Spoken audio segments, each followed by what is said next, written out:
दोस्तों नमस्कार। आज का सवाल बड़ा ही दिलचस्प है। ई गवर्नेंस और डिजिटल गवर्नेंस में फर्क। ये दोनों नाम सुनने में तो जुड़वा जैसे लगते हैं, पर असल में ये एक जैसे दिखने वाले, लेकिन सोच में बिल्कुल अलग कॉन्सेप्ट्स हैं। तो आइए इसे बहुत आसान और रिलेटेबल उदाहरणों के साथ समझते हैं। पहली बात करते हैं ई गवर्नेंस की।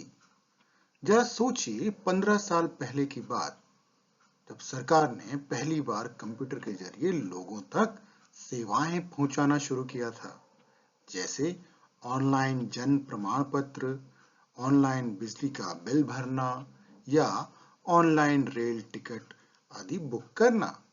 दोस्तों यही था ई गवर्नेंस, यानी इलेक्ट्रॉनिक गवर्नेंस।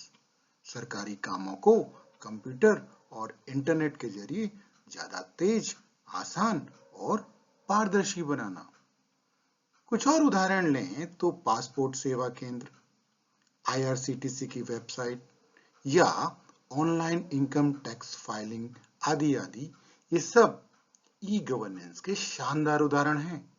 यहाँ सरकार कहती है, अब आपको दफ्तर नहीं आना, सरकार आपके कंप्यूटर पर ही है। चलिए अब जरा आगे बढ़ते हैं डिजिटल गवर्नेंस की ओर। ये कहानी ई गवर्नेंस के अगले पड़ाव की है। अगर ई गवर्नेंस का मकसद था गवर्नमेंट को डिजिटल बनाना, तो डिजिटल गवर्नेंस का मकसद है गवर्नेंस को डिजिटली स्मार्ट, डेटा ड्रिवन और सिटीजन सेंट्रिक बनाना। अब सरकार सिर्फ वेबसाइट नहीं चला रही, बल्कि artificial intelligence, big data, blockchain और क्लाउड आदि आदि तकनीकों से नीति बना रही है, फैसले ले रही है और लोगों की जरूरतें समझ रही है। उदाहरण के लिए डिजिटल इंडिया मिशन, जो सिर्फ ऑनलाइन फॉर्म नहीं देता, बल्कि ग्राम पंचायत से लेकर संसद तक डेटाबेस प्लानिंग करता है। आधार और डिजिटल लॉकर, अब हर डॉक्यूमेंट दोस्तों आपकी जेब में नहीं, आपके मोबाइल में है। या फिर माय गवर्नमेंट ऐप, जहां आप खुद अपनी सरकार से बात कर सकते हैं।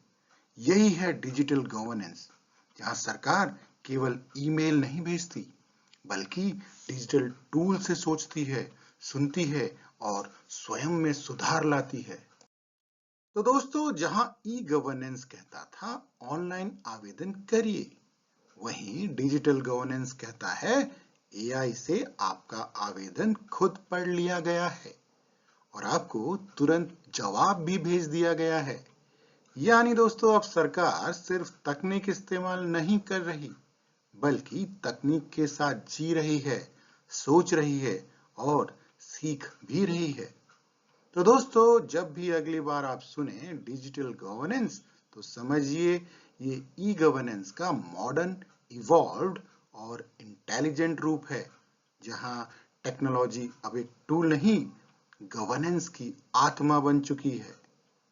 दोस्तों अगर अब यह फर्क सच में आपके दिल में उतर गया हो, तो कमेंट में लिखिए, अब मुझे फर्क समझ आ गया है।